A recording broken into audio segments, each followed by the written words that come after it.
আপনি সমস্ত গুনাহ যিনি জন্ম দেয় সেটাই হইল মদ। আর এই মদ যে এলাকায় থাকে এই এলাকায় আর অন্য কিছু দরকার হয় না। বাকি সব গুনাহ এটার থেকে জন্ম হইতে হইতে হইতে হইতে এলাকা সৈলাভ হয়ে যাবে। এই হাদিস থেকে যদি আমরা শুনি এটাই শুনতে পারবো। আন-নাসাই, সুনানে আন-নাসাইর 5666 নম্বর হাদিসের বর্ণনা। উসমান রাদিয়াল্লাহু তাআলা বলেন যে তোমরা মদ থেকে বাঁচো, কেননা এই মদ হইল সমস্ত গুনাহের মা। এরপরে উনি একটা উদাহরণ দিচ্ছেন, ইন্নাহু কানা রাজুলুম মিম্মান খালা ক্বাবলাকুম তাআব্বাদা। সমস্ত গুনাহের মা কিভাবে হয় তোমরা একটু শুনো।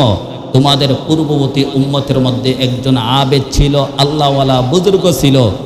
এই আল্লাহওয়ালা বুজুর্গ আবেদ ইবাদতের মধ্যে সময় কাটাতো।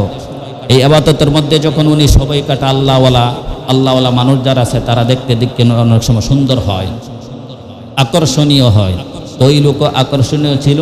তো যেই এলাকায় এই আল্লাহওয়ালা লোক ছিল এই এলাকাতে একজন পতিতাও ছিল, যিনি দেহ ব্যবসা করে নিজের জীবন নির্বাহ করতেন। এই ফাআলিকাতহু ইমরাআতুন গাবিয়াতুন, একদিন এই পতিতার নজর পড়েছে এই আল্লাহওয়ালার উপরে। তার কাছে ভালো লেগে গেছে। এখন সে যে কোনো কিছুর বিনিময়ে ওই আল্লাহওয়ালাকে তার কাছে পেতে চায়, তার চাহাত মিটাইতে চায় তাকে দিয়ে, কিন্তু তাকে তা লাগবেই। কিন্তু আল্লাহওয়ালাকে কিভাবে আনবে? সত্য কথা বলে কি তার কাছে আনা যাবে? কোনো আল্লাহওয়ালাকে যদি বলে যে আপনাকে দিয়ে আমি আমার চাহিদা পূরণ করতে চাই, ওই লোক কি আসবে? আসবে না। এখন মিথ্যার আশ্রয় নিয়েছে। এই পতিতার যে গৃহকর্মী ছিল, খাদেমা ছিল, এই খাদেমকে দিয়ে ওই আল্লাহওয়ালার কাছে খবর পাঠালো, যাও গিয়া এই আল্লাহওয়ালা লোকটাকে বলো যে আমাদের এলাকাতে যখন মানুষ কোনো কিছু ভালো কাজ করতে চায়, ওই ভালো কাজ করার জন্য কিছু ভালো লোককে সাক্ষী তারা পেশ রাখে, মানে সাক্ষী হিসাবে রাখে। এজন্য আমার মালিক যিনি, উনি একটা ভালো কর্ম করতে যাচ্ছেন, আর এই ব্যাপারে আপনাকে সাক্ষী রাখার জন্য উনি মনস্থ করেছেন। এজন্য দয়া করে আপনি আমার সাথে চলে আসুন। খাদেমকে দিয়ে এই মিথ্যা নাটক সাজিয়ে পাঠাইছে। এই খাদেমা গিয়া যখন এই আল্লাহওয়ালারে বলল, তখন আল্লাহওয়ালা তো সরল মানুষ, আল্লাহওয়ালা যারা তারা সরলই থাকে। এবং আমাদের দেশে একজন সাহল বুজুর্গ আছে, আল্লাহওয়ালা বুজুর্গ। উনিও দেখলাম 2-3 দিন আগে একজনের জন্য, আমাদের দেশের যে প্রধানমন্ত্রী, ওনার জন্য দোয়া করতেছেন, আল্লাহ আমাদের দেশের এই যুবক প্রধানমন্ত্রীকে তুমি কোরআনের জন্য কবুল করো, ইসলামের জন্য কবুল করো। যুবক বলে বলে বারবার উনি সম্বোধন করতেছেন। যদি উনি সহজ সরল না হইতেন তাহলে কি বারবার এই 60 বছরের ব্যাটারে যুবক বলে বলেও সম্বোধন করলেন হইল? আমাদের দেশের যে প্রধানমন্ত্রী বর্তমান, ওনার বয়স কত? 50+ না 60। 60 বছরের একজন মানুষকে যুবক বলে কেন? এই বুজুর্গ মানুষ, সরল মানুষ, ওনারা বলতেই পারে, হতেই পারে। তো এই বুজুর্গকে যখন এই কথা গিয়ে বলছে, বুজুর্গ ওনার সাথে চলে আসছে। যেই মাত্র বাড়িতে চলে আসছে, চলতে চলতে চলতে চলতে যখন ওনার প্রাসাদখানাতে চলে যাচ্ছে, পরে দেখে যত উঠে তত পিছন দিয়ে দরজাগুলো তালাবদ্ধ হয়ে যায়, যত সামনে যায় তত পিছন দিয়ে তালাবদ্ধ হয়ে যায়। হতে হতে হাত্তা আফদা ইলা ইমরাআতিন ওয়াদিআতিন, যেতে যেতে যেতে যেতে সুন্দর একজন রমণীর কাছে গিয়ে উনি উপস্থিত হইলেন। ওই যে পতিতা, যিনি সুন্দর আকর্ষণীয় সাজ করে বসে আছে, তার কাছে নিয়ে পৌঁছায় দিলেন। যে দেখে এখানে একজন সুন্দর মহিলা বসা, পাশে ইংদাহা গুলাম, তার পাশে আবার একটা বালক আছে, 7-8 বছর 10 বছর একটা বালক আছে। আবার একটা পেয়ালা আছে, যেই পেয়ালার মধ্যে শরবতের মতো দেখা যাচ্ছে। এই 3টা জিনিস, সুন্দরী রমণী মহিলা এবং পাশে একটা 10-12 বছরের বালক, আর একটা গ্লাস, যেই গ্লাসের মধ্যে শরবত দেখা যাচ্ছে। শরবত কি মদ নাকি এটা বোঝা যাচ্ছে না, কিন্তু শরবত দেখা যাচ্ছে। এখানে গিয়ে যখন উপস্থিত হইল, তখন এই লোকে বলে, ইন্নী ওয়াল্লাহ মা দাউতুকা লিশ-শাহাদা, আল্লাহর কসম আপনাকে আমরা সাক্ষী রাখার জন্য আনি নাই। আমার এই খাদেমা গিয়ে যেই কথা আপনাকে বলেছে যে আপনাকে সাক্ষী রাখবো, আমরা ভালো কাজ করতে যাচ্ছি, আল্লাহর কসম এই জন্য আপনাকে আনি নাই। ওয়ালাকিন দাউতুকা লিতাকা আলাইয়া, কেন এনেছি? আমি এজন্য এনেছি আপনাকে আমার অনেক পছন্দ হয়, ভালো লাগে, এজন্য আপনার সাথে আমার চাহিদা পূরণের জন্য আপনাকে এখানে নিয়ে এসেছি, আপনি যেন আমার সাথে ব্যভিচার করেন। নাউযুবিল্লাহ। তখন এই আল্লাহওয়ালা এই কথা শুনে তো তাজ্জুব, কি বলে এটা কি হতে পারে? মেনে নেওয়া যায়? হতে পারে না, মেনে নেওয়া যায়ও না। তখন আল্লাহওয়ালা মানুষ কি করবো? ওনাকে 3টা অপশন দিয়েছেন। আপনি টেনশন করিয়েন না, 3 অপশন আছে আপনার হাতে। হয়তো আপনি আমার সাথে ব্যভিচার করবেন, জিনায় লিপ্ত হবেন, আর না হয় এই যে দেখতেছেন একটা বালক 10-12 বছরের যে ছেলেটা, এটাকে আপনি হত্যা করবেন, আর না হয় এই যে একটা গ্লাস দেখতেছেন, এই গ্লাসের মধ্যে যে শরবতটা আছে, এই শরবতটা আপনি পান করবেন। বলেই দিয়েছে যে এই শরবত এটা হলো মদ। এই তিনটার যে কোনো একটা আপনাকে করতেই হবে। আচ্ছা, আমরা যারা এখানে উপস্থিত আছি, আমাদেরকে এই তিনটা অপশন যদি দেওয়া হয়, সবচেয়ে সহজ অপশন কোনটা বলেন তো দেখি? সবচেয়ে সহজ অপশন কোনটা? একটা হলো বেবিচার করা, জিনা করা। 2 নম্বর হলো এই ছেলেটাকে হত্যা করা, 10-12 বছরের বালকটাকে হত্যা করা। 3 নম্বর হলো এই যে গ্লাস আছে মদ, এটা পান করা। আপনাদের কাছে কোনটা সহজ মনে হয়? কথা কন্যা দিই, মদ পান করা এটা সহজ না? এই আল্লাহওয়ালা সাহাল বুজুর্গ এটাই মনে করেছেন যে সর্বনাশ, জিনা তো আমি করতে পারবো না। আর এই যে একটা বালক, 10-12 বছরের বালক বাচ্চা, তাকে হত্যা করা, এটা কিভাবে সম্ভব? কোরআনে সরাসরি বলা হয়েছে, মান কাতালান নাস ফাকান্নামা কাতালান নাস জামিয়া ওয়া মান আহইয়াহা ফাকান্নামা আহইয়ান নাস জামিয়া। যে ব্যক্তি একজন মানুষকে হত্যা করলো অন্যায়ভাবে, সে যেন পুরা পৃথিবীর মানুষকে হত্যা করে ফেললো। আর যে একজনের জীবনকে রক্ষা করলো, সে যেন পুরা পৃথিবীর মানুষের জীবনকেই রক্ষা করে নিল। তা আমার দ্বারা কীভাবে সম্ভব এই বাচ্চাকে হত্যা করে দেওয়া? আর জিনা করা এটা তো হতেই পারে না। উনি মনে করলেন আমাদের মতোই যে সবচেয়ে যেহেতু সহজ অপশন এই গ্লাসের এক গ্লাস মদ পান করে, এটা খেয়ে নেই, একদিন খাইলে আর কী হবে। আমাদের অনেকে এমন আছে, হিল্লা মিল্লা হইল আর খায়, একদিন খেলে কিচ্ছু হয় না। খাওয়া কি খাওয়া না, জোরে মরে কয় একটু খায়, একটু খেলে কিচ্ছু হইতো না। এজন্য আল্লাহ রাসূল বলেন, মা আসকারা ফিহি কাসীরুন ফাকালিলুহু হারামুন। যেই জিনিস বেশি খাইলে নেশা হয়, সেটা অল্প খেলেও হারাম হয়। এজন্য কেউ কাউকে এই অল্প খেলে, একদিন খেলে, সামান্য খেলে কিছু হবে না যারা বলে, তারা কি আমার আপনার কল্যাণ ভালো চায় নাকি খারাপ চায়? খারাপ চায়। তারা কোনোদিন আমার আপনার বন্ধু হতে পারে না, সে আমার আপনার শত্রু। এই বুজুর্গ চিন্তা করলেন যে এই সামান্য পরিমাণ একটা মদ খেয়ে নেই একদিনের জন্য, আর কি হবে, যেহেতু এই আবদ্ধ জায়গায় চলেই এসেছি, বাঁচতেও তো হবে, কি করব। শেষ পর্যন্ত উনি এই মদের গ্লাসটাকেই পছন্দ করে নিলেন। এই মদের গ্লাস যখন পছন্দ করে নিয়েছেন, মদ পান করা শেষ, উনি আবার বলেন, জিদুনি, ভালো লাগছে, আমাকে আরও দেন, জিদুনি, আমাকে আরও দেন। ফালাম ইয়ারিম, হাদিসের মধ্যে এসেছে ফালাম ইয়ারিম, উনি থামে না, আরও খা। কারণ আল্লাহ তাআলা মদের ব্যাপারে বলেছেন, কুল ফীহিমা ইসমুন কাবীরু ওয়া মানাফিউ লিন-নাস। এটা আপনাকে যখন মদ সম্পর্কে কেউ আপনাকে প্রশ্ন করবে, আপনি বলেন যে এটা মহা অন্যায়, বড় গুনাহ, কিন্তু আবার মানুষের কিছু উপকার আছে, সামান্য সাময়িক সময়ের জন্য উপকার হয়। মদ পান করলে সাময়িক সময়ের জন্য উপকার হয়, সেটা কি, শরীরে উত্তেজনা চলে আসে, সাময়িক উত্তেজনা চলে আসে শরীরের মধ্যে। এই বুজুর্গ যখন এই মদ পান করলেন, ওনার কাছে ভালো লাগলো, উনি বলেন, জিদুনি, আমাকে আরও দেন, আরও খাইলেন। ফালাম ইয়ারিম, উনি থামে নাই, ভালো লাগতেছে, আরও খাচ্ছে। শেষ পর্যন্ত শরীরে যখন সাময়িক উত্তেজনা চলে এসেছে, উনি নিজেকে আর কন্ট্রোল করতে পারে নাই, এই পাশে থাকা এই রমণীর সাথে উনি জিনায় লিপ্ত হয়ে গেলেন।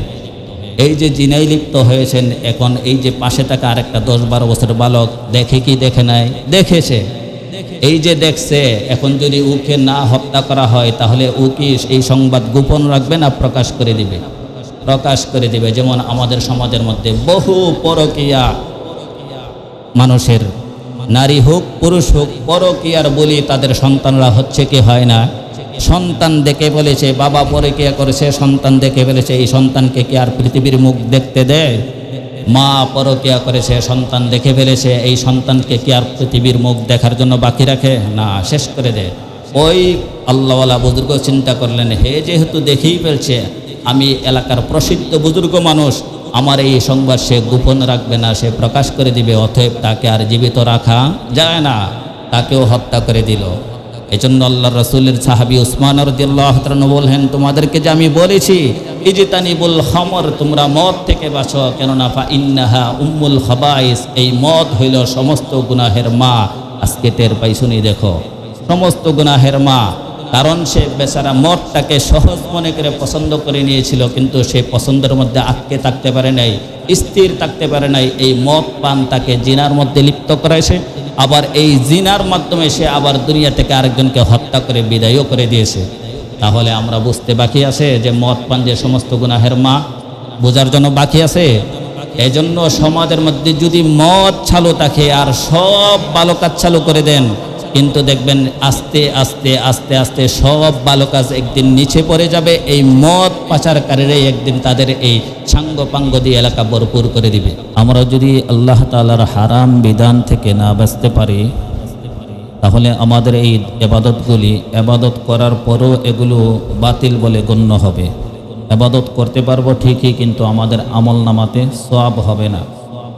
ফরজ বিধান যেই সমস্ত বিধান আছে এগুলো আদায় করলে ফরজ বিধান আদায়ের গুনাহ থেকে, না আদায় করার যে গুনাহ এটা থেকে বাঁচতে পারবো, কিন্তু আমাদের আমল নামাতে কোনো সওয়াব হবে না।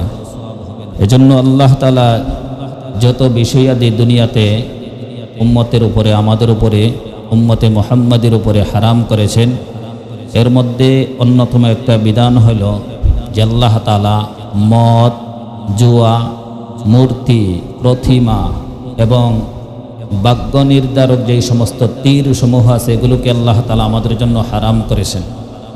সূরাতুল মাঈদার 90 নম্বর আয়াত আল্লাহ বলেন, ইয়া আইয়ুহাল্লাযীনা আমানু ইন্নামাল খামর ওয়াল মাইসির ওয়াল আনসাব ওয়াল আসলাম রিজসুম মিন আমালিশ শাইতান ফাজতানিবু লাআল্লাকুম তুফলিহুন।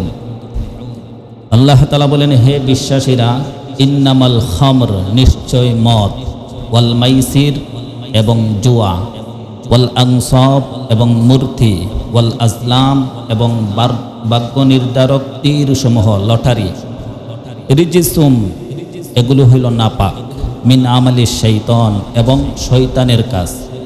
এই সমস্ত জিনিসগুলো নাপাক এবং কার কাজ? শয়তানের কাজ। আল্লাহ বলেন যে ফাজতানিবু, তোমরা এগুলো থেকে বিরত থাকো, লাআল্লাকুম তুফলিহুন, যেন তোমরা সফল কাম হয়ে যাও। এগুলো থেকে বিরত থাকো যেন তোমরা সফল হয়ে যাও। তাহলে সফলতার জন্য আমাকে আপনাকে মদ থেকে দূরে থাকতে হবে, জুয়া থেকে দূরে থাকতে হবে, মূর্তি প্রতিমা থেকে দূরে থাকতে হবে এবং ভাগ্য নির্ধারক যে সমস্ত তীর সমূহ আছে, লটারি, এগুলো থেকেও আমাকে আপনাকে দূরে থাকতে হবে। এগুলো নাপাক, এগুলো শয়তানের কাজ। আল্লাহ বলেন যে লাআল্লাকুম তুফলিহুন, যেন তোমরা সফলতা অর্জন করতে পারো। 91 নম্বর আয়াত আল্লাহ বলেন, ইন্নামা ইউরিদুশ শাইতান আইয়ুকিয়া বাইনাকুমুল আদাওয়া ওয়াল বাগদা আফিল খামরি ওয়াল মাইসির ওয়া ইয়াসুদ্দাকুম আন যিকরিল্লাহ ওয়া আনিস সালাহ। ইন্নামা ইউরিদুশ শাইতান, নিশ্চয় শয়তান চায়, আইয়ুকিয়া বাইনাকুমুল আদাওয়াতা ওয়াল বাগদা আফিল খামরি ওয়াল মাইসির, জুয়া আর মদ এই সমস্ত জিনিসের মাধ্যমে তোমাদের পরস্পর শত্রুতা লাগাইতে চায়, ঝগড়া বিবাদ লাগাইতে চায়, তোমাদের মধ্যে বিদ্বেষ তৈরি করতে চায়। এবং শয়তান আরও কি চায়? ওয়ায়াসুদ্দাকুম আন যিকরিল্লাহ, যেন তোমরা আল্লাহ তাআলার যেই সমস্ত বিধানসমূহ আছে জিকির আজকার সহ এগুলো থেকে যেন তোমরা বিরত থাকো। এজন্য শয়তান চায় তোমাদের মাধ্যমে মদ জুয়ার মধ্যে লিপ্ত রাখিয়ে এই সমস্ত জিনিস থেকে তোমাদেরকে বিরত রাখতে। ওয়া আনিস সালাহ, এবং সালাত থেকে, নামাজ থেকে। ফাহাল আনতুম মুনতাহুন, আল্লাহ বলেন যে তোমরা কি বিরত হইবা না? শয়তান তো চায় তোমাদেরকে বিরত রাখতে, নামাজ থেকে, জিকির আজকার থেকে, কোরআন তেলাওয়াত থেকে, রমজানের সিয়াম সাধনা থেকে, ভালো কাজ থেকে তোমাদেরকে নিবৃত্ত করে রাখতে চায়, দূরে রাখতে চায়। এই জন্য যেই সমাজের মধ্যে মাদক বেশি, জুয়া বেশি, এই সমাজে নামাজি কম। যেই সমাজে মাদক বেশি, জুয়ারি বেশি, লটারি বেশি, কিছু হইলেই তারা লটারি ধরে জুয়া খেলে, ওই সমাজের মধ্যে আল্লাহ তাআলার জিকির করনে ওয়ালাদের সংখ্যা কম না বেশি? কম। আল্লাহ বলেন যে শয়তান চায় তোমাদেরকে এগুলোতে ব্যস্ত রাখতে, আল্লাহ তাআলার জিকির থেকে তোমাদেরকে দূরে রাখতে। আমার আপনার নবী বিশ্ব মানবতার কান্ডারি মুহাম্মদ সাল্লাল্লাহু আলাইহি ওয়াসাল্লামকে আল্লাহ তাআলা বলেন, ইয়াসআলুনাকা আনিল খামরি ওয়াল মাইসির, হে নবী, আপনাকে মানুষ জিজ্ঞেস করবে মদ আর জুয়া সম্পর্কে। ইয়াসআলুনাকা আনিল খামরি ওয়াল মাইসির, আপনাকে মানুষ প্রশ্ন করবে, জিজ্ঞাসা করবে কি? মদ এবং জুয়া সম্পর্কে। আপনি বলেন যে কুল ফীহিমা ইসমুন কাবীর, এই মদ আর জুয়া, মদ আর জুয়া, নেশা আর জুয়া, এগুলো হইল বড় গুনাহ। মদ আর জুয়া এগুলো কি? বড় গুনাহ। মদ জাতীয় যত জিনিস আছে, মদ, ইয়াবা, ফেন্সিডিল, আরও যেই সমস্ত জিনিস খেলে নেশা হয়, এই সব কি? বড় গুনাহ, ছোট গুনাহ না। কুল ফীহিমা ইসমুন কাবীর, আপনি বলেন যে এগুলো হইল সবচেয়ে বড় গুনাহ। হাদিসের মধ্যে আল্লাহ রাসূল বলেন, লা ইয়াদখুলুল জান্নাতা মুদমিনু খামরিন, যারা সব সময় মদ পানে অভ্যস্ত, মদ পান করে, আল্লাহ তাআলা তাদেরকে জান্নাত দিবেন না, আল্লাহ তাআলা তাদেরকে জান্নাতে প্রবেশ করাবেন না। অন্য হাদিসে আল্লাহ রাসূল সাল্লাল্লাহু আলাইহি সাল্লাম বলেন, আরবাআতুন হাক্কুন আলাল্লাহ, আল্লাহ তাআলার হক হইল 4টা জিনিস। আল্লাহ তাআলার হক হইল 4টা জিনিস। 4 ব্যক্তিকে জান্নাতে প্রবেশ না করানো এবং জান্নাতের যে সমস্ত নিয়ামত সমূহ আছে, নাজ নিয়ামত সমূহ আছে, এগুলোকে তাদেরকে আস্বাদন না করানো হইল আল্লাহ তাআলার হক। কই শ্রেণীর মানুষদেরকে জান্নাতে না প্রবেশ করানো আল্লাহর হক? 4 শ্রেণীর। এর মধ্যে 1 নম্বর হইল মুদমিনু খামরিন, মুদমিনুল খামর, যারা মদ পান করে তাদেরকে আল্লাহ তাআলা জান্নাত দিবেন না, এটা জান্নাত না দেওয়াই আল্লাহ তাআলার হক। ওয়া আকিলুর রিবা, 2 নম্বর হইল যারা সুদ খায়, এই সুদখোরদেরকে আল্লাহ তাআলা জান্নাত না দেওয়া, এটা আল্লাহ তাআলার হক। ওয়া আকিলু মালাল ইয়াতীমি বিগাইরি হাক্কিন, এবং যারা অন্যায়ভাবে এতিমের সম্পদকে আত্মসাৎ করে, এই সমস্ত ব্যক্তিদেরকেও আল্লাহ তাআলা জান্নাতে না দেওয়া, এটা আল্লাহর হক। 4 নম্বর হইল ওয়াল আকুল লিওয়ালিদাই, যারা পিতামাতার নাফরমান সন্তান, তাদেরকে জান্নাত না দেওয়া, এটা আল্লাহ তাআলার হক। তাহলে আমরা হাদিস থেকে জানতে পারলাম জান্নাতে দিবেন না আল্লাহ তাআলা মদখোর, যারা দুনিয়াতে যারা নেশা করে মদ পান করে তাদেরকে জান্নাত দেবে না, আর জান্নাত না দেওয়াই হইল আল্লাহ তাআলার হক। নবীজি সাল্লাল্লাহু আলাইহি ওয়াসাল্লাম যখন মক্কা বিজয় করলেন, মক্কা বিজয় করার পরে আল্লাহ রাসূলের একজন বন্ধু ছিল, সাকিব গোত্র অথবা দাউস গোত্রের একজন লোক রাসূল সাল্লাল্লাহু আলাইহি ওয়াসাল্লামের সাথে সম্পর্ক ছিল। মক্কা যখন বিদায় হয়ে গেল, এই বন্ধু তখন বন্ধুর সাথে সাক্ষাৎ করার জন্য চলে এসেছে। আমাদের দেশে মানুষ যখন মানুষের বাড়িতে যা, বা বন্ধু যখন বন্ধুর বাড়িতে যা, কিছু হাদিয়া তোহফা এগুলো নেই কি নেই না, নিয়ে যা।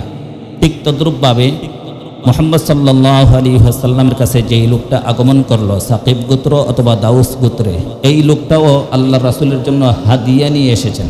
হাদিয়া কি? মদ নিয়ে এসেছেন, কলস ভর্তি করে মদ হাদিয়া নিয়ে এসেছেন। কি? মদ। নবীজি সাল্লাল্লাহু আলাইহি ওয়াসাল্লাম বলেন, ইয়া ফুলান আমা আলিমতা ইন্নাল্লাহ হারামাহুমা, ওই বেটা তুমি কি জানো না আল্লাহ তাআলা যে মদকে হারাম করে দিয়েছেন? কেন মদ নিয়ে এসেছেন? একটা সময় মদ প্রচলন ছিল, মদের যখন হারামের বিধান হওয়া আল্লাহ তাআলার পক্ষ থেকে বিধান নাজিল চলে এসেছে, তখন এটা নিষিদ্ধ হয়ে গেছে। এর আগে মদ চলত। সাহাবায়ে কেরামের অভ্যাস ছিল, যেটা হারাম ঘোষণা হয়ে গেছে এটাকে দ্বিতীয়বার আর না করা, কেউ করতো না। এটা যাকাত শেষ, আল্লাহর বিধান চলে এসেছে, বাস আর করা যাবে না। আল্লাহ রাসূলের কাছে যখন মদ নিয়ে আসলো, আল্লাহ রাসূল বলেন, ইয়া ফুলান আমা আলিমতা ইন্নাল্লাহ হারামাহুমা, হে বেটা তুমি কি জানো না আল্লাহ তাআলা যে মদকে হারাম করে দিয়েছেন? তখন ওই লোকে বলে, না ইয়া রাসূলুল্লাহ, আমি তো জানি না। তখন এই লোকের সাথে যেই সমস্ত খাদেম খুদ্দামা ছিল, তার যে সহকর্মী ছিল, তাকে বলল যে তুমি এগুলো বাজারে নিয়ে বিক্রি করে দাও। তখন আল্লাহ রাসূল সাল্লাল্লাহু আলাইহি ওয়াসাল্লাম জিজ্ঞেস করেন, আরে তুমি তোমার দাসকে, গোলামকে কি হুকুম করেছো বাজারে বিক্রি করার জন্য? নবীজি সাল্লাল্লাহু আলাইহি ওয়াসাল্লাম বলেন, ইন্নাল্লাযী হাররামা শুরবাহা হাররামা বাইআহা, যেই সমস্ত জিনিসকে আল্লাহ তাআলা পান করা হারাম করেছেন, এই সমস্ত জিনিসকে আল্লাহ তাআলা বিক্রি করাও হারাম করেছেন। এজন্য যেই জিনিস খাওয়া হারাম, সেই জিনিস বিক্রি করাও কি হারাম। এজন্য শুকর হারাম, শুকরের গোশত বিক্রি করাও হারাম। কুকুর হারাম, কুকুরের গোশত বিক্রি করাও হারাম। বিড়ি যদি মাকরুহ হয়ে থাকে, তাহলে বিড়ি, সিগারেট এগুলো বিক্রি করাও মাকরুহ। আর যদি হারাম হয়ে থাকে তো এগুলো হারাম। হাদিস বলে যেটা হারাম হয়, কারণ এক হাদিসের মধ্যে জাবের ইবনে আব্দুল্লাহ রাদিয়াল্লাহু তাআলা আনহু থেকে বর্ণিত হয়েছে, মা আসকারা কাসীরুহু ফাকালিলুহু হারামুন, যেই জিনিস বেশি পান করলে নেশা হয়, সেই জিনিস অল্প খেলেও নেশা, এটা হারাম। যে জিনিস বেশি খাইলে নেশা হয়, সেটা অল্প খাও কি হারাম। এজন্য আপনি বেশি বেশি যেটা খাইতেছেন, অভ্যস্ত হয়ে গেছেন, বিড়ি পান করেন সব সময়, বিড়ি না খেলে আপনার শরীর ভালো লাগে না, এটা আপনার নেশা। জর্দা খাইতেছেন সব সময়, জর্দা না খেলে আপনার ভালো লাগে না, এটা আপনার নেশা। গুল খাচ্ছেন সব সময়, এই গুল না খেলে আপনার ভালো লাগে না, এটা নেশা। আপনি মদ খাচ্ছেন সব সময়, মদ না খেলে ভালো লাগে না, এটা আপনার নেশা। এজন্য নবী বলেন, মা আসকারা ফীহি কাসীরুহু ফাকালিলুহু হারামুন, যেই জিনিস বেশি খাইলে নেশা হয়, সেটা সামান্য খেলেও হারাম হয়। যে জিনিস বেশি খাইলে নেশা হয় সেটা সামান্য খেলেও কি হয়, হারাম হয়। জন্য অন্তত মসজিদে যারা আমরা নামাজ পড়ি তারা মুখের মধ্যে যেন দুর্গন্ধ না থাকে, এটা নিজেকে পবিত্র রাখা উচিত। মসজিদ আল্লাহ তাআলার ঘর, এখানে সুগন্ধি মেখে আসা উচিত। কিন্তু আপনি যখন বিড়ি পান করেন, সিগারেট খান, আপনার পাশের লোকেরা বুঝে কি পরিমাণ দুর্গন্ধ আন্দার মুখ থেকে তখন বের হয়ে আসে। এই পাশের লোকগুলো তখন টিকতে পারে না। যে তার কাছে তো লাগে না, যে খাইতেছে তার কাছে তো লাগে না। যদি এমন হইতো তে দুনিয়ার মানুষ বাথরুম করতে পারতো না। যারা বাথরুমে যে পায়খানা করে তার পায়খানার দুর্গন্ধ তার নাকে কি লাগে? এটা আল্লাহ তাআলার একটা বিধান, লাগে না, সহনীয় হয়, লাগলেও সহনীয় হয়। কিন্তু যে খাচ্ছেন বিড়ি এটা আপনার কাছে সহনীয়, কিন্তু আরেকজনের সাথে যখন কথা বলেন ওই লোকের যারা সিগারেট খানা বিড়ি খানা তাদের যে কি পরিমাণ কষ্ট হয় তা বোঝানো যায় না। এজন্য এই মুখের যে দুর্গন্ধ দিয়ে মানুষকে কষ্ট দিয়েছেন, মানুষকে কষ্ট দেওয়া এটা তো হারাম। এজন্য এই বিড়ি পান আর বিড়ি পানের ব্যাপারে বলা হয়েছে জাহান্নামীদের খাদ্য। যেই খাবার স্বাস্থ্যেরও কোনো উপকার করে না এবং খিদাও নিবারণ করে না, সেই খাবার কোনো মুসলমান খেতে পারে না। বিড়ি পান করলে আপনার খাদ্যের পেটের খিদা নিবারণ হয় না, বিড়ি পান করলে আপনার স্বাস্থ্যের উন্নতি হয় না, বরঞ্চ এটার গায়েই লেখা আছে যে ধূমপান জীবনের জন্য ঝুঁকিপূর্ণ, মৃত্যু ঘটায়, ক্যান্সার ঘটায়, কত বড় বড় সতর্ক দিয়ে রাখে, তারপরও খায় মানুষ। তো মুহতারাম হাজিরিন, আল্লাহ রাসূল বলেন যেই জিনিস খাওয়া হারাম, বেশি খেলে নেশা হয়, সেটা অল্প খাইলেও কি নেশা হারাম হয়। আর যেই জিনিস খাওয়া হারাম সেটা বিক্রি করাও হারাম। নবীজি সাল্লাল্লাহু আলাইহি ওয়াসাল্লামের কাছে জাইশান থেকে, জাইশান হলো ইয়ামেনের একটা জায়গার নাম, ওখান থেকে একদল লোক এসে জিজ্ঞেস করলেন, ইয়া রাসূলুল্লাহ, আমাদের এখানে আমরা মানুষ যারা আছি আমরা মিজির নামক এক জাতীয় পানি পান করি। মিজির বিভিন্ন নাম থাকে মদের, দেখেন তো নাই, এক নাম থাকে না, মদের বিভিন্ন কোয়ালিটি থাকে, বিভিন্ন নাম থাকে। এজন্য আল্লাহ রাসূলকে জিজ্ঞেস করলেন, আমরা মিজির নামক এক জাতীয় পানি পান করি, এখন এটার বিধান কি? নবীজি সাল্লাল্লাহু আলাইহি সাল্লাম বলেন, এটা খাওয়ার পরে আওয়া মুসকিরু হুয়া, এটা খাইলে কি তোমাদের নেশা হয়, মস্তিষ্ক কি বিগড়ে যায়, নেশা হয়? জি হ্যাঁ, নাম ইয়া রাসূলুল্লাহ, এটা খাইলে নেশা হয়। নবীজি সাল্লাল্লাহু আলাইহি সাল্লাম বলেন, কুল্লু খামরিন হারাম কুল্লু মুসকিরিন হারাম, যে জিনিস খাইলে নেশা হয় এটাই হলো মদ, আর এই সমস্ত মদ আল্লাহ তাআলা হারাম ঘোষণা করেছেন। যেই জিনিস খাইলে নেশা হয় এটাই কি মদ, আর এই মদকে আল্লাহ তাআলা হারাম করেছেন। দুনিয়াতে যারা এই মদ পান করবে, কিয়ামতের দিন আল্লাহ তাআলা তাদেরকে কি করবেন? আল্লাহ তাআলা কিয়ামতের দিন তাদেরকে আইয়াসকিয়াহু তিনাতুল খাবাল, তাদেরকে আল্লাহ তাআলা তিনাতুল খাবাল পান করাবেন। নবীজি সাল্লাল্লাহু আলাইহি সাল্লাম যখন বললেন যে যারা দুনিয়াতে মদ পান করে তাদেরকে তিনাতুল খাবাল পান করাবে, তখন সাহাবায়ে কেরাম বললেন, ক্বালু ইয়া রাসূলুল্লাহ মা তিনাতুল খাবাল, হে আল্লাহ রাসূল তিনাতুল খাবাল কোন জিনিসকে বলা হয়? তখন নবীজি সাল্লাল্লাহু আলাইহি সাল্লাম বলেন, আরাকু আহলিন নার আও উসারাতু আহলিন নার, তিনাতুল খাবাল হইল জাহান্নামীদের শরীর থেকে নির্গত হওয়া দুর্গন্ধযুক্ত গামকে বলা হয় তিনাতুল খাবাল। তিনাতুল খাবাল কোন জিনিসকে বলা হয়? জাহান্নামীদের শরীর থেকে নির্গত হওয়া দুর্গন্ধযুক্ত গামকে বলা হয় তিনাতুল খাবাল। দুনিয়ার মানুষের শরীরের গাম হইতে আপনি পছন্দ করেন না, কারো শরীর থেকে গামের দুর্গন্ধ হইলে আপনার কাছে ভালো লাগে?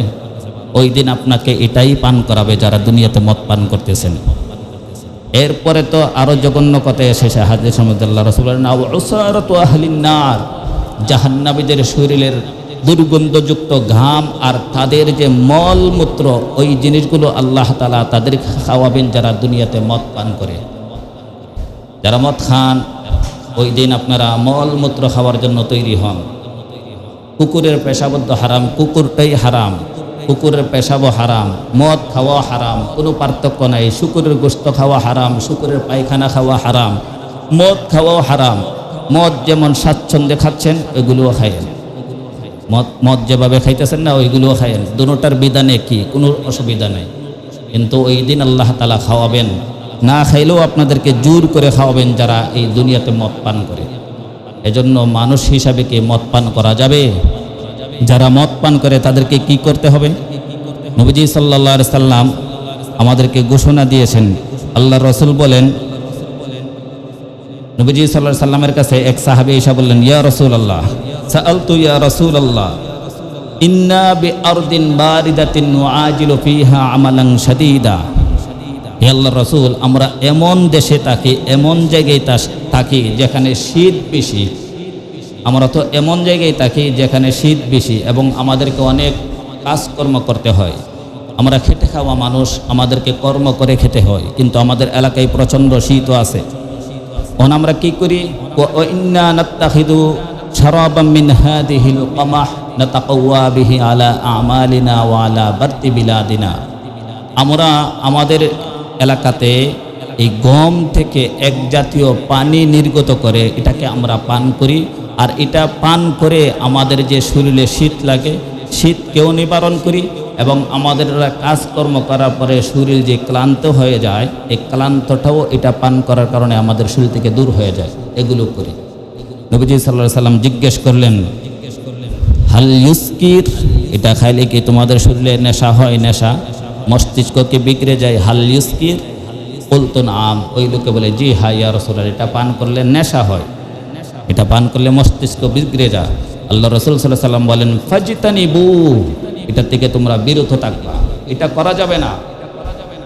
এই কথা যখন আল্লাহ রাসূল বললেন, তখন যেই অল্প কয়েকজন সাহাবী বা ওনার সাথে যদি কেউ থেকেও থাকে, ওনারা বলতেছেন ইয়া রাসূলুল্লাহ ফা ইন্নান নাসা গায়রু তারিকি, এটা তো আমাদের এলাকার মানুষ মানবে না। যেই পরিমাণে তারা অভ্যস্ত হয়েছে, শীতও বেশি, আবার খেটে খাওয়া মানুষ, কাজকর্ম করে খেতে হয়, কিন্তু এটা পান না করলে আমাদের শরীরে কোনো এনার্জি আসে না। আমাদের এলাকার মানুষ এটা মানবে না, ছাড়তে চাইবে না।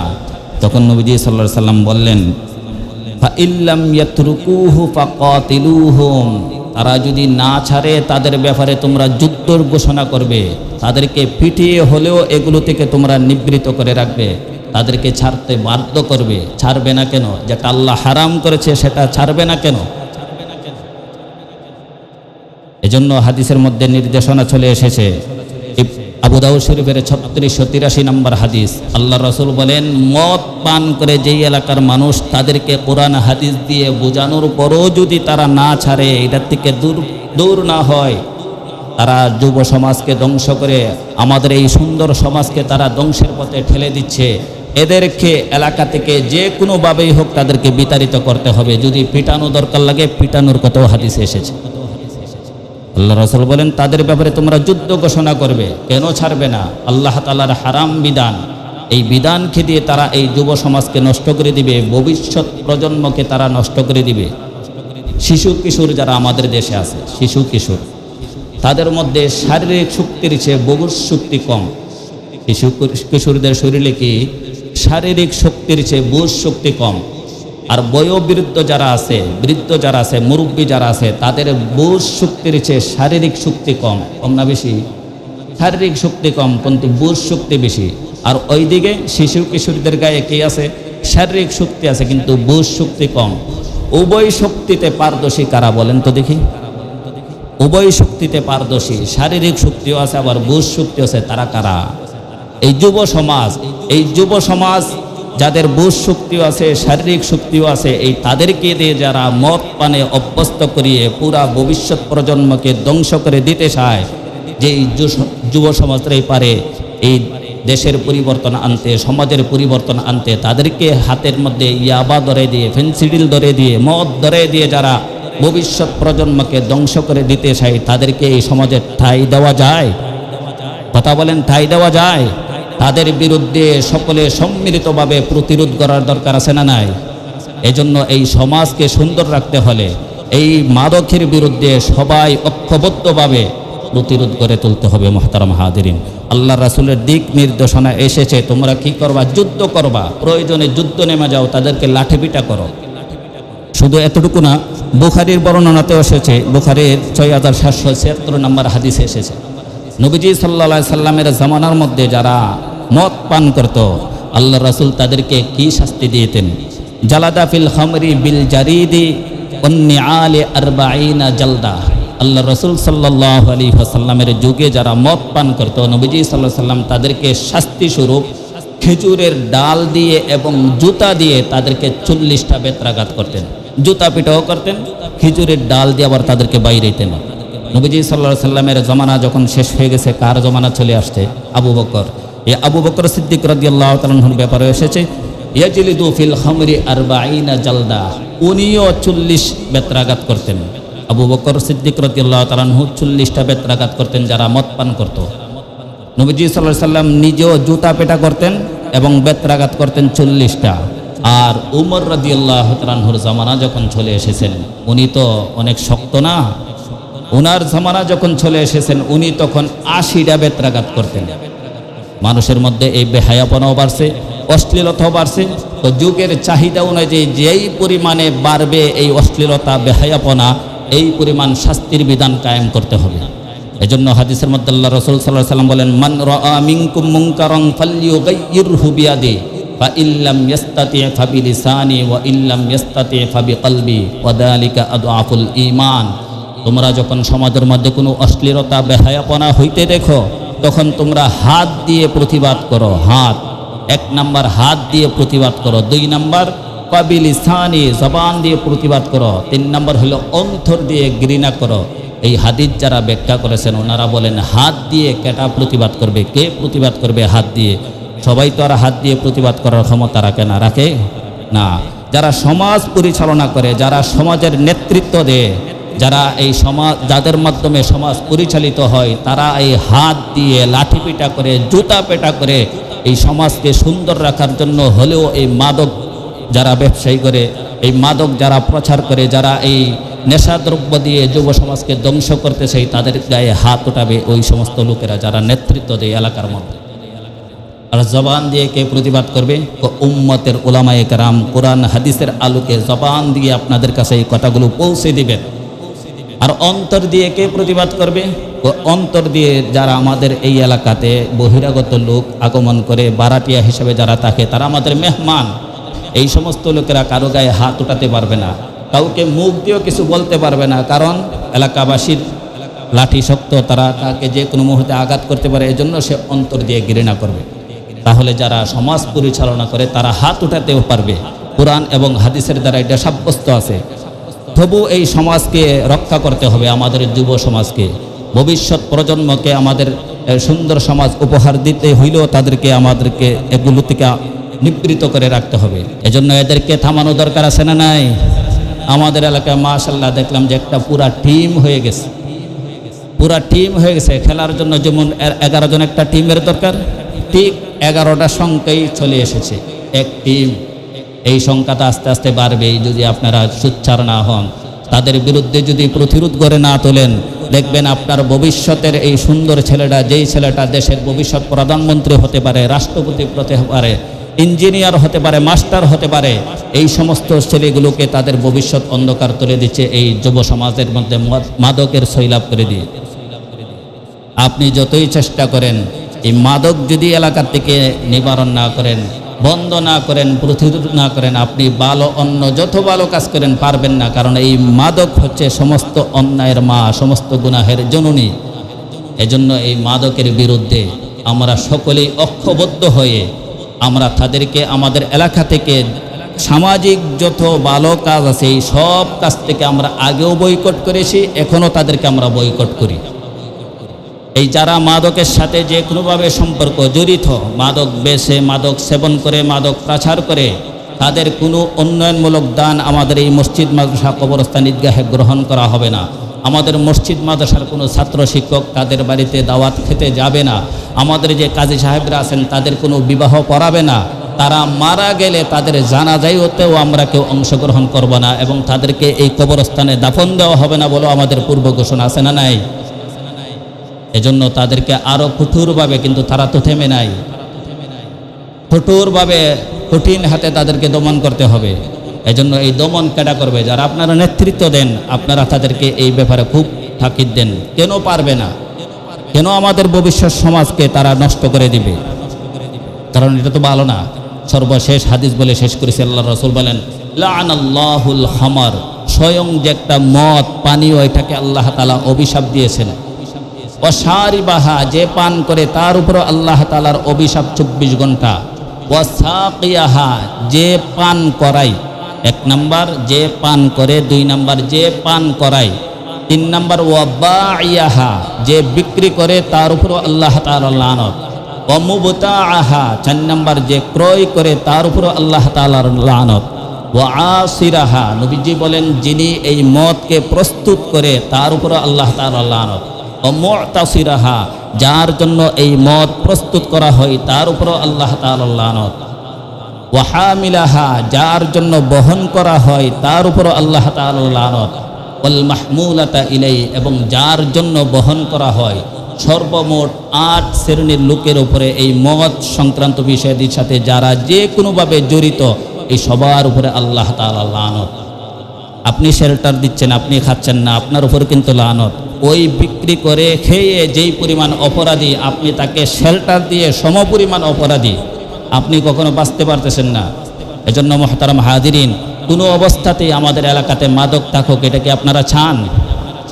যদি না চাই, বাকি জুমার নামাজের পরে যারা এই মাদক প্রচারের সাথে জড়িত, মাদক সেবন করে, মাদক বিক্রি করে, তাদের এই বাড়িতে বাড়িতে আমাদের এই মসজিদ থেকে এবং শাহী ঈদগাহ মসজিদ থেকে এবং খুলিল প্রধানবাড়ি ঈদগাহের সমস্ত মুসল্লিরা এই যে মাস্কুরের দোকানের সামনে, সম্রাট ব্যাংকের সামনে এখানে উপস্থিত হবে।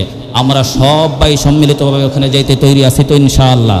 এই মাদক যেন কোনো অবস্থাতেই আমাদের এই সমাজের মধ্যে না থাকে, তাহলেই দেখবেন সুন্দর সমাজ। নেক কাজ কম করেন, অসুবিধা নেই, কিন্তু গুনাহ থেকে বিরত থাকতে হবে। আর গুনার মধ্যে সবচেয়ে বড় গুনাহ হচ্ছে এই মাদক। এই মাদক থেকে যেন আল্লাহ তাআলা আমাদের সকলকে দূরে থাকতে পারি, আমাদের সমাজকে দূরে রাখতে পারি। আল্লাহ আমাদের সকলকে তৌফিক দেন, আমরা সকলেই পড়ি আমিন।